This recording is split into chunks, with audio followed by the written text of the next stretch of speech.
Cody in the morning. WSM. This is Coffee, Country, and Cody. Hey, welcome. We are smoking in this town. Literally, we are on fire. With heat indexes around 110, according to our meteorologist. Zach Bennett is here. Air-conditioned comfort of the Springer Mountain Farms Simply Superior A-Cup House Studio, which sits in the sun-filled Grand Ole Opry Plaza is where we are. And when you tour the Opry, which let's say you're going to the show tonight, I'll run that lineup in a little bit, Wednesday night Opry show, you also get to tour WSM Radio. And you can look in on what we do here, our interactive museum exhibit, which is adjacent to the studio, called Behind the Airwaves, with the rich 100-year history of WSM and the Grand Ole Opry. Annie Nye is our studio director, and Jeff Roberts, rock solid, is up in master control, and Kelly Sutton and Charlie Mattos with another day off before they both return tomorrow. And Bradley Gaskin is coming to see us. Remember when Craig Campbell was in a while back and talked about his father's passing, colorectal cancer, very young. Kenny Campbell, the foundation in his honor, named after him, and Craig and Bradley Gaskin will be at the Ryman.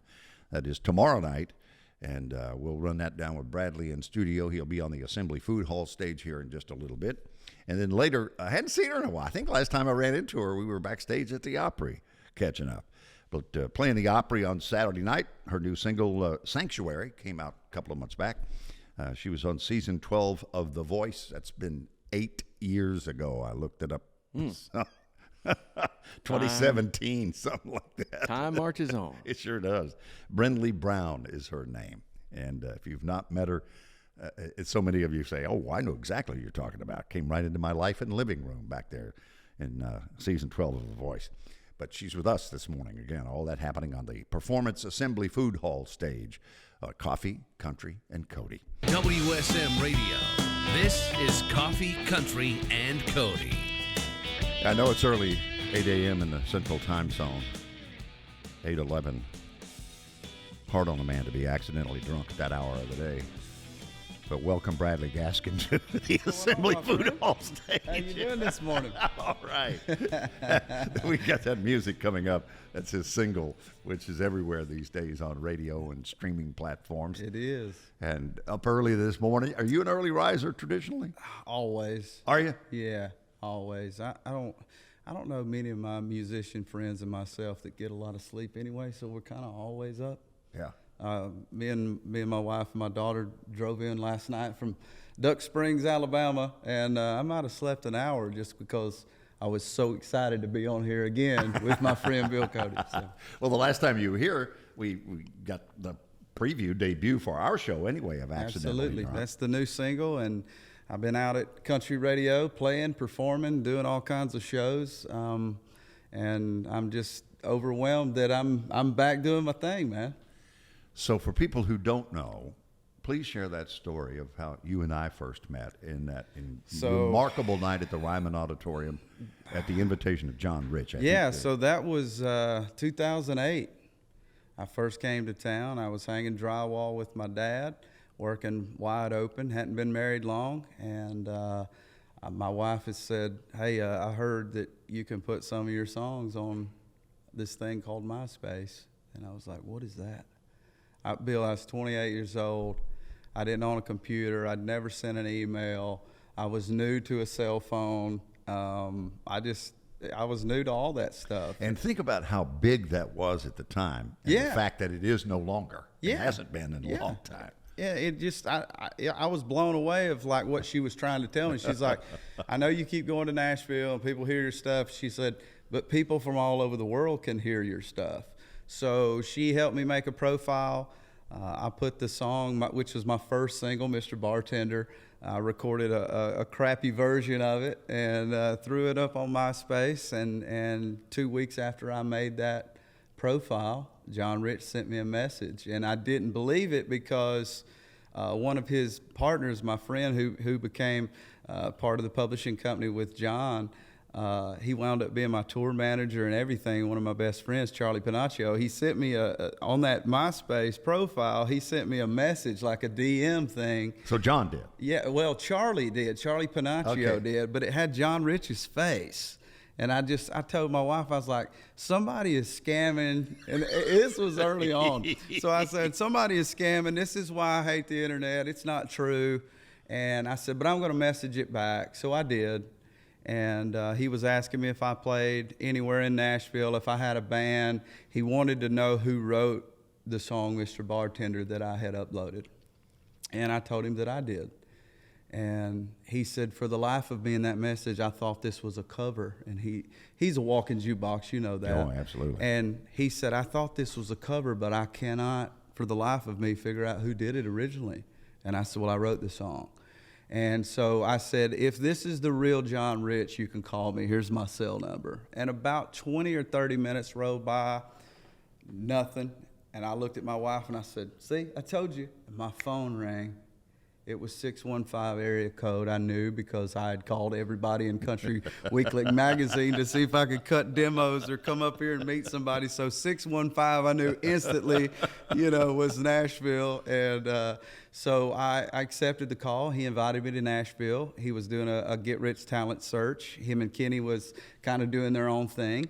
And so I came up to 12th and Porter, and I played 2 shows in a row. And after the second show, I played with John. He signed me to a publishing deal, and I didn't know what it was. Didn't he tell you wouldn't have to? You said, yeah. What is a publishing deal? I deal? said, what is a publishing deal? And he laughed on the phone, and he said, well, this allows you to put your drywall hammer down. And I said, say no more. I will do it, That sounds like a great album And then title. when I put your drywall hammer that's right. down. And when I told my dad that I had signed a publishing deal and I was going to put my drywall hammer down, he said, well, maybe since I'm your dad, maybe I can write songs too, So... but anyway, so to fast forward, I started working with John. My first single was Mr. Bartender, the same MySpace song that I put up. Mm-hmm. And before I signed my record deal, my first major record deal, I was able to audition for Pete Fisher and Steve Buchanan over at the Ryman. And I went backstage and auditioned. I didn't have a record deal.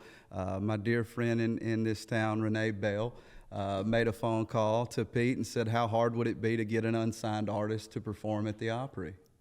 And he said I'd have to hear him. So I went over and auditioned, and Hank Williams' old dressing room he always was in, and, mm-hmm. and Roy Acuff and all those.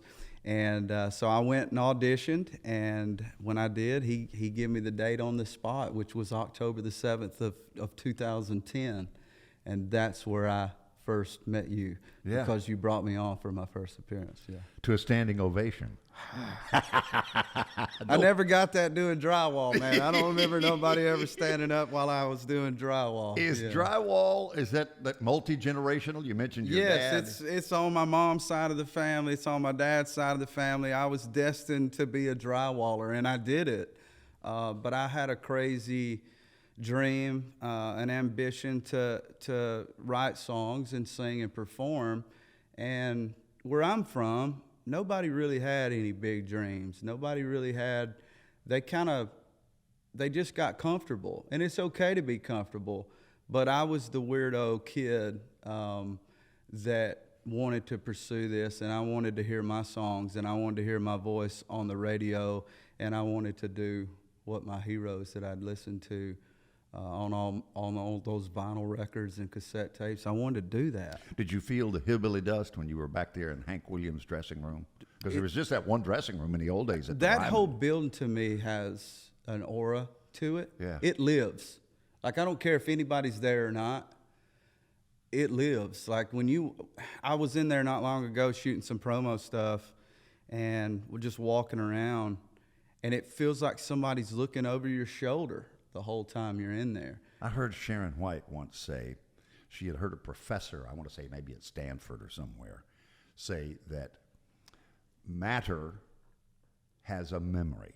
Man. And when you think about those old pews, even though it's been renovated, that original building from 1892 is still there. Yeah, the spirit's still there. Yeah. And 100%. Vince has always said, I have never felt more spiritual than when I played the Ryman 100%.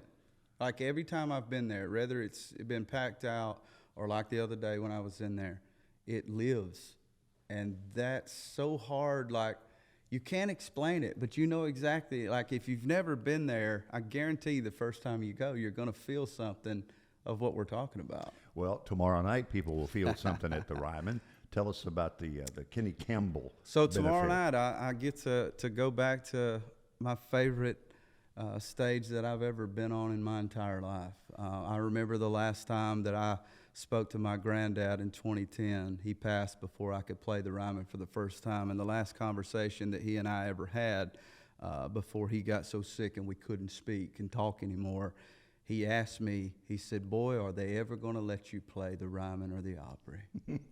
That's the last thing that man ever asked me. And he passed away, and I went to play that on October the 7th of 2010, and I've played it several times since then, and every feeling, like everything when I was a kid of what I was telling you of wanting to be a country music star and a singer and a writer, I've been able to have stories and memories like everybody that I've heard tell. And there's a story every time I've performed. There's been a cool moment that has happened to me.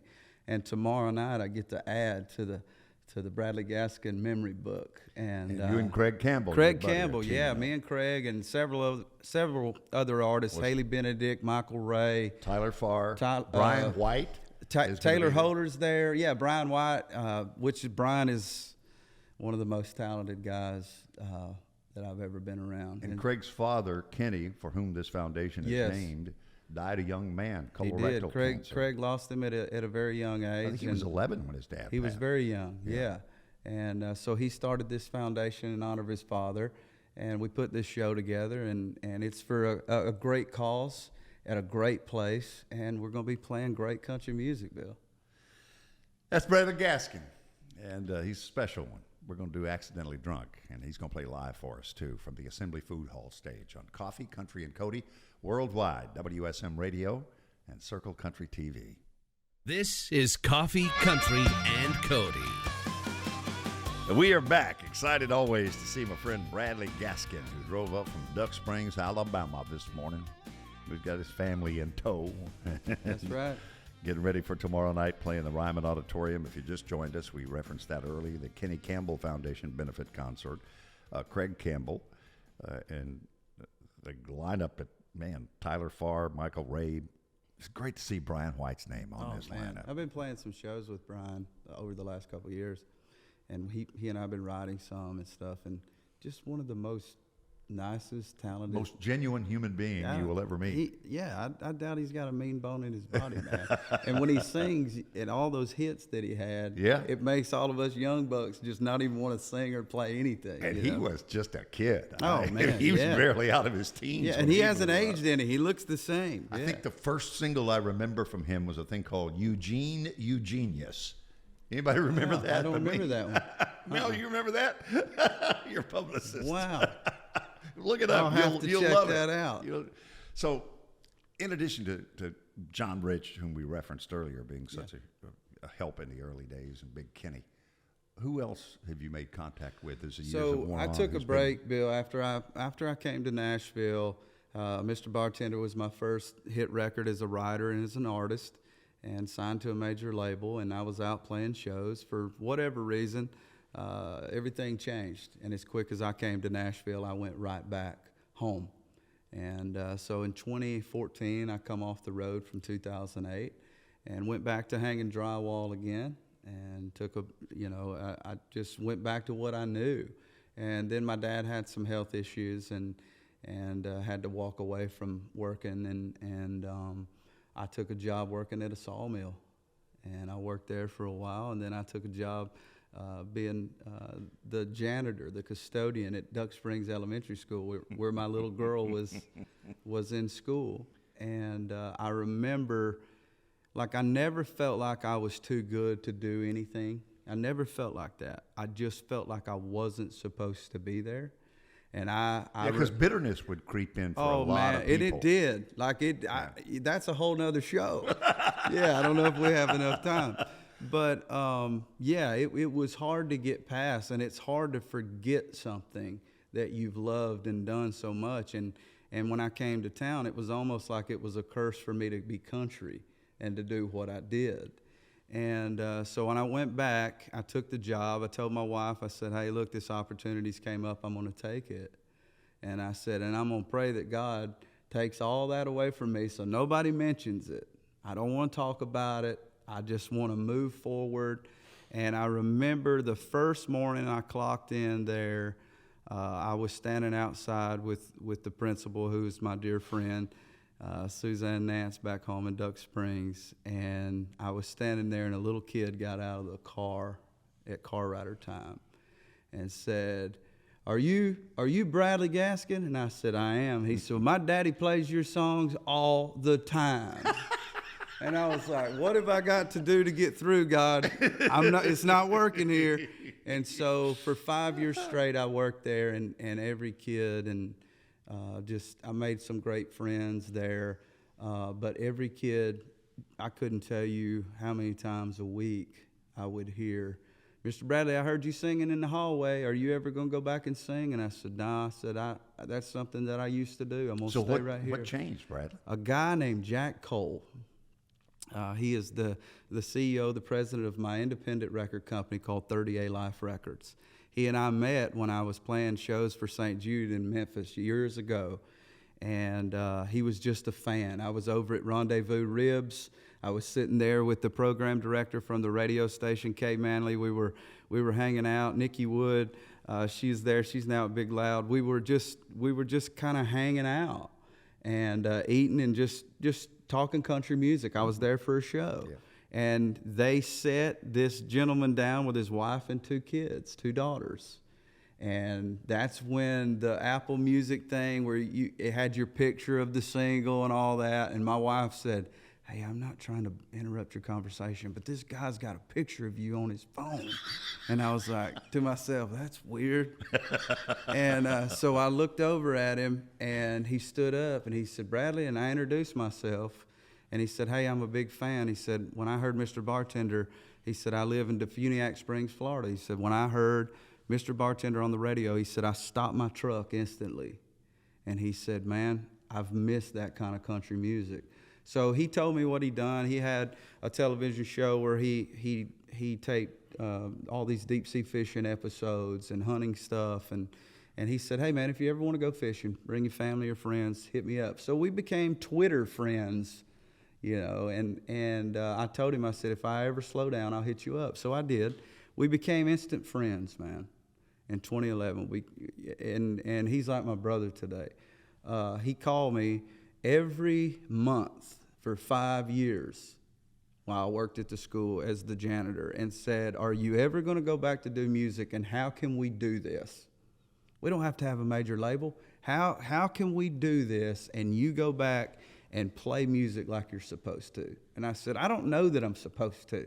He said, well, I know you're supposed to. And I said, well, then God's got to tell me. Well, it started eating at me. Like, it started bothering me. And to make a long story short, the last year I was at the school, he said, hey, what about if we start an independent record company with some friends of mine?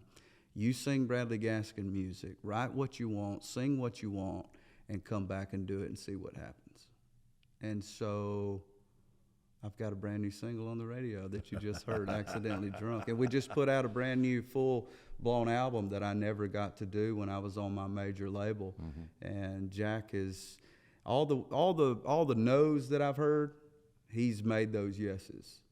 And I've been working with Keith Stegall for the last 3 years. Well, that's a gift too, isn't it? And yeah, Jack called me one day, and he's like, hey man, am I supposed to know the name Keith Stegall? And I said, yes, you are. And if you're asked in Nashville, yes, don't say no. And he said, well, he's coming down to the beach in 30A to meet me to talk about recording songs on you. And it was just so crazy that I had went through those bitter moments, and I had tried to quit it. And I told Keith when I started working with him, I said, I've just quit quitting. I'm back doing what I do. I love that. Yeah, I've man. quit quitting. Yeah. Well, do something live for man. These people so all over the world. So tomorrow night at the Ryman with Craig Campbell, it's going to be a great show. There's a lot of military and first responders coming to the show tomorrow night. Wonderful. And I'm always honored to get to play for those folks. But Keith Stegall, the first song that Keith, Jack Cole, and myself ever wrote together, it's called Stronger Than You Think.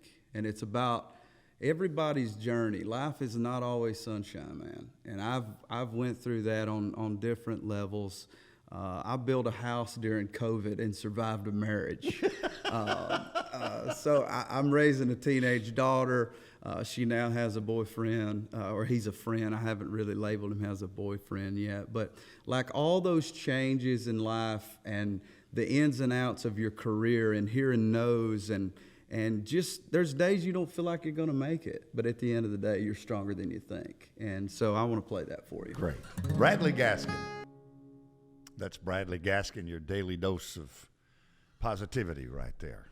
Thank you for coming to see me. Hey, thanks for having me, man. Great to see you always. What time's showtime tonight? 7:30, I believe. All right. So the Kenny Campbell Foundation Benefit Show, Craig Campbell in honor of his father, Bradley Gaskin, our guest on the Assembly Food Hall stage this morning at the Mother Church. And this is happening tomorrow night. Tyler Farr, Michael Ray, Brian White, Haley Benedict, and others will be on that show. Take a break, come back. We'll go to the Grand Ole Opry stage with Darius Rucker, Beers and Sunshine. She left me on Friday. Kind of like today, Beers and Sunshine may be the order of the day for you. My goodness gracious, I just looked at 91%, or 91 degrees is our heat index right now. It's not even 9 o'clock. 83 is the temperature, so that gives you an idea of the humidity, around 80%. All right, Billy Boy Cody and my pick of the week each week. And first time through on this song, I thought, man, this is magic. And I missed him when he was in studio. I was off, but got to see him at the Ryman Auditorium last week. Bluegrass Nights, he was there. And Molly Tuttle is featured on this. And Molly's brother plays guitar with A.J. Lee in Blue Summit. So she was there. She did a walk-on, a guest appearance, surprise. But was visiting with Ketch backstage about what Nashville was. He's got a brand new album called Story the Crow Told Me. And this is it's just a piece of art that also has a little help from Girl from the North Country, Johnny Cash and Bob Dylan. You'll get it, and you won't forget it. What Nashville was, my pick of the week. Bree and Cody is on WSM. Brennley Brown, sit down. Quit running all over the studio, looking out the window at the Opry House entrance. I mean, look at this spot, though. How can you not? This is You're going to be awesome. there this weekend. Oh my gosh, yeah. What an honor. I'm so grateful, excited, and your new space is absolutely, this is beautiful, just as beautiful as the Opry. I feel honored to be here this morning. And your mom just showed me a picture of us at the Country Music Hall of Fame, one of our morning show broadcasts through the years, when you were 13. Oh my gosh, yeah. Wow, not embarrassing So I at must all. have been 15. Yeah, you were around 15. Yeah, a few years apart, Cody. A few years apart. I last saw you backstage at the Grand Ole Opry. Yes. You did a walkout and a wave, and I can't remember what the occasion was now. Yes. But you had this great Spanish brim cowgirl hat or cowboy hat on that you were wearing. Well, night. you saw me at my Opry debut, which was a very, very special night, and that was June 27th of 2024, and that was just a gift and an honor. So to be back feels just even more special, to be honest with you. So I'm very excited. Well, from the time you came into our lives and living rooms, season 12 of The Voice, you've really had an Opry connection with Blake Shelton, Yes. Gwen Stefani, Shania Twain, all people who've been on that stage. Yes. And what was your process to get there? Oh my goodness. You know, I was 14 years old when I was on The Voice. Was and that the so youngest ever?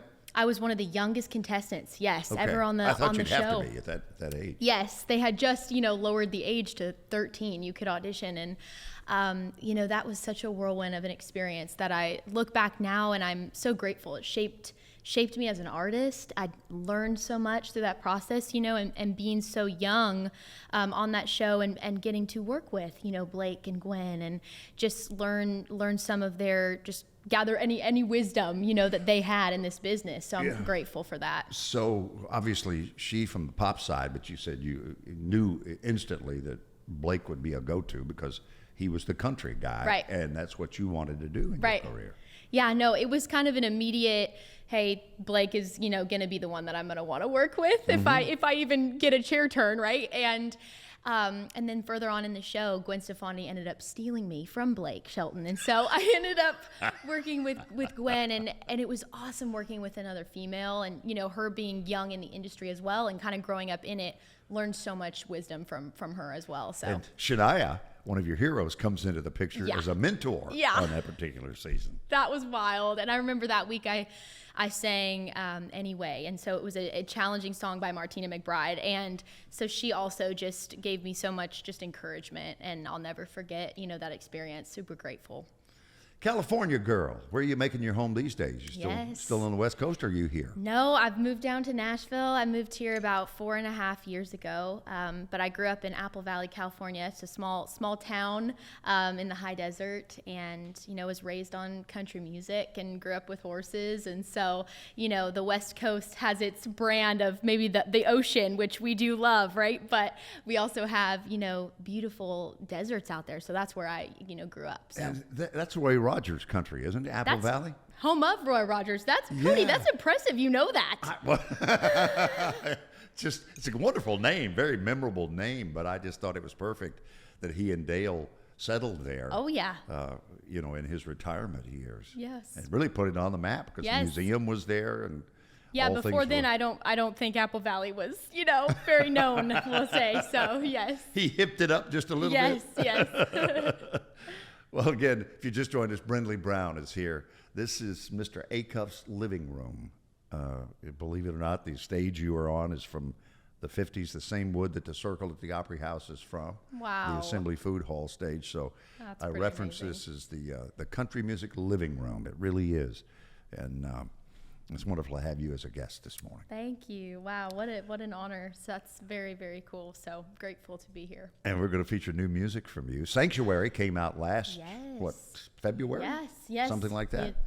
And so catch us up on what you're doing, where we can see you, where we can follow you. Yes. Well, I'm excited to be able to share a new one with y'all today. This is one that's not released yet, and it's called Tell the Truth, and it's a very timely message. So I'm excited to be able to put it out. But Sanctuary is a song that I'm grateful to have released. It's really, you know, my faith is very important to me, and my love for the Lord, and so it's really combining, you know, my two loves, Jesus and country music. So that should be an album title, Jesus and country music. Cody probably is, you know, probably already is.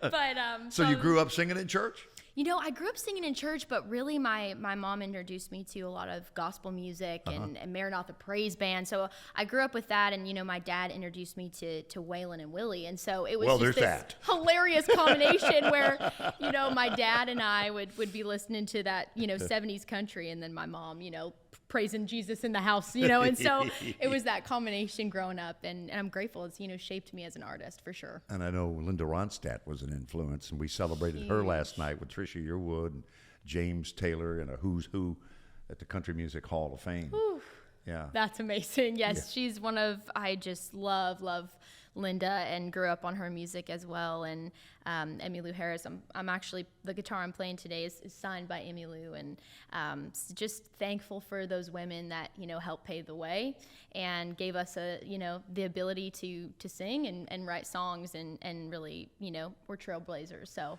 we talked, Brennley, about Shania and Gwen Stefani, Blake Shelton, but who else have you made connections with once you've settled into Nashville? Oh man, you know, it's funny. It's like, the real truth is you never know who you're really going to run into in this town. You know, and I always, you know, heard that before I moved here, but there is so much truth to that. And you know, I have an incredible producer, and I just have to say his name. His name's Luke Wooten, and I started working with him when I was about 15 years old, when I first started coming to Nashville, and he took a chance on me. And so I'm grateful for the people along the way that, you know, maybe didn't see just my age, you know, but really saw the heart and the voice, you know, in my dream. And so, but I'm thankful for Luke, and he's coming on Saturday as well, and produced, you know, the track we're going to listen to as well. And, you know, has really helped me keep alive just who I am as an artist through this music that's coming out, but also just the traditional country music that I love and the sound of that. Did you come to the Opry before you debuted at the Opry? Oh yeah, Cody. Oh yeah. So I'll tell you a funny story if we have the time. We do. So I the first place I came. So I begged my parents to come to Nashville. This is when I was about 14, and they said absolutely not. And so I said, what do I have to do, to prove to you guys I'm serious about this thing. I'm serious about my music dream. And they said, you have to raise enough money to pay for your ticket to get to Nashville. I said, okay. So my dad taught me how to mow lawns with a lawnmower. I mowed lawns, I cleaned some houses, and I set up a hometown concert. There's one venue in Apple Valley. It was called the Whiskey Barrel. And I had the worship team band from church come and play country music at the Whiskey Barrel with me.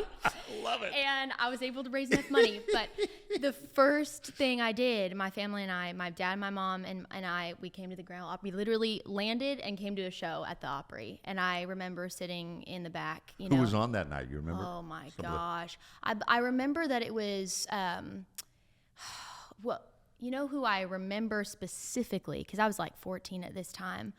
Larry, the Gatlin brothers. Oh, wow. And I was just okay, because I grew up with some of them, and then you were mentioning, hey, who have you kind of connected with? And Larry is someone that has been a huge encouragement, not only just in my faith, journey, but just also my journey as an artist and a songwriter. And so I just remember sitting at the Opry, just thinking to myself, wow, that's where I want to be one day. Your reference to the worship band playing what was it, Cody. the Whiskey Barrel? Yeah, the Whiskey Barrel and the worship team band. It doesn't get any more Jesus and country than that moment there. Listen, the late Charlie Daniels, Country Music Hall of Famer, my first ever guest 31 years ago on Coffee, Country, and Cody was my friend Charlie Daniels. Wow. Charlie went to World Outreach Church. Yeah. And Alan Jackson is the pastor there. Right. Not that Alan Jackson, an Allen Jackson. And he had Charlie do The Devil Went Down to Georgia on Sunday morning as a part of the praise and worship team. So, that's amazing. So you're in good company. Okay, good. I feel better then. Is this a world premiere on Tell the Truth? Yeah, it actually is. Is yes, it? This is the first time it'll be live on the air here. So. All right, and all over the world, I might add, at WSMRadio.com, 650 AM WSM terrestrially. And you're watching on Circle Country Television. Brennley Brown. This is Coffee, Country, and Cody. Brennley Brown is our guest this morning. Always great to see her. Have her back at the Grand Ole Opry Saturday night, 7 o'clock. I just pulled up the lineup. It's Brian Bates, Brennley Brown, T. Graham Brown. No relation? No relation. But I feel like we're going to connect. You know what I mean? Oh, yes. T. Graham. I love when T says, ladies, there's enough brown to go around. Oh. Okay, well, then I'm prepared. I am prepared. May Estes, Callum Kerr. Yeah, that's an Opry debut. Opry Square Dancers, Riders in the Sky, Country Music Hall of Famer Don Schlitz, Country Music Hall of Famer Connie Smith. So you have got a wonderful Connie lineup. Smith, I didn't know surrounding that. you. Yeah. The lineup, it comes a little bit later, closer to Saturday night. So that's really awesome that she's going to be there. That's exciting. And she's getting ready to celebrate 60 years, Zach, here. Next month will be 60 years as a member of the Opry, yeah. Wow. All right, we got a long way to go, guys. That's very cool. So in your spare time, when you're not doing music, what are your hobbies? What do you enjoy? Oh, I love to ride horses. Yeah, I have 2 horses at home. Pride and Tootsie Roll are their names. And I love animals. I have a couple dogs as well. I have a chocolate lab. His name's Ruger Whalen. So I love animals. So anytime I'll be just outside, this time when you just said 97, well, it feels like 97. I'm like, I probably won't be outside today. But anytime I love nature, love being outside, love animals. So love riding horses. I find, heaven on a horse's back. So. When you appeared on The Voice, we talked about how you 14 yes. when you appeared on The Voice, season 12. Unbelievable. That's been 8 years ago. I know. Isn't that Don't crazy? age me there, Cody. Woo! You're aging me now. I'm aging us both. But as you look back, what was that audition process like? Where did you go first? And how did you follow up and then wind up? Yeah, honestly, I never thought that I would make it as far as I did as a semifinalist, especially at 14. I think there's such a fearlessness. I look back and I look back now and I'm like, wow, I'm glad that I was the age I was, because I think if I was the age now, I don't know if I could have done it. There was You'd have been such more self-conscious. Oh, probably. absolutely. Yeah, So there wasn't that fear. And I look back, at my younger self, and not only do I just I'm proud of her for going through that process, but really just God was with me throughout that whole process, and, led and guided me to here and where I am now, but, wouldn't be the artist that I am without that process for sure. So where was your first stop on the trail to the show itself? Where would you have auditioned? Oh, I auditioned in California. I still lived in California at the time. And, I was playing a lot of open mic nights. I lived about 2 hours from LA. So I would drive down every Thursday night. There was this open mic night I would play, and I would, I was posting YouTube videos, all the things. And I actually was reached out by a casting agent, from The Voice. And they said, hey, we've kind of heard your name around the California, SoCal area, and would love to have you come and audition. And so that process, you audition. There's several auditions before the real audition, on TV. And so a few processes before actually being in front of, the coaches and the chair turn audition. So. You posted on Threads the 33rd Psalm, I think, in the last day or so. Yes, I did. What's significant about that particular Psalm for you? So much goodness in the Psalms. Because you've got your Bible, took a picture, screenshotted it with a highlights. Lots of highlights in there. The Word of God is the truth, and I'm grateful for it. And Psalms are songs. And Psalms are exactly. That's where I was headed, Cody. That one specifically is about rejoicing in the Lord no matter what the circumstances, and how His love is. He formed the heavens and He formed the mountains, but He still loves us every single day with a daily love. And so that I'm grateful for. Wouldn't know what I'd do without His love. And so, the Psalms bring me back to just the character of God, who He is, and David, writing songs. And so I relate to, a lot of what maybe he was going through and feeling, just this industry can be hard too. And so relating to just, and the hard things in life, but trusting God through it. And so I'm grateful, for the Word of God.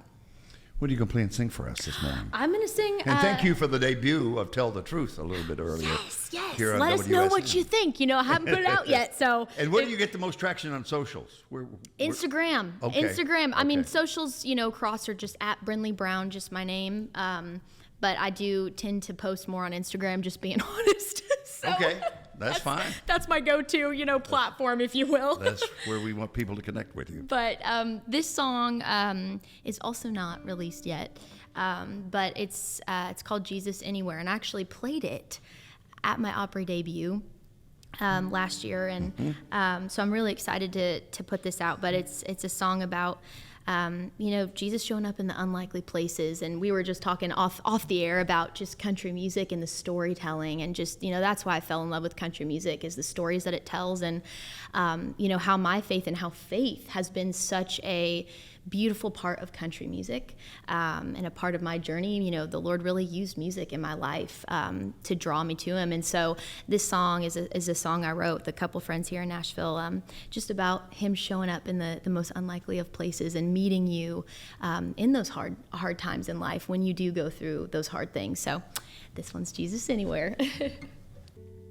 Brennley Brown, you are wise and gifted beyond your years. It's so good to have you this morning. Thank you. Please come back. Enjoy the Opry this weekend, that Thank experience. you.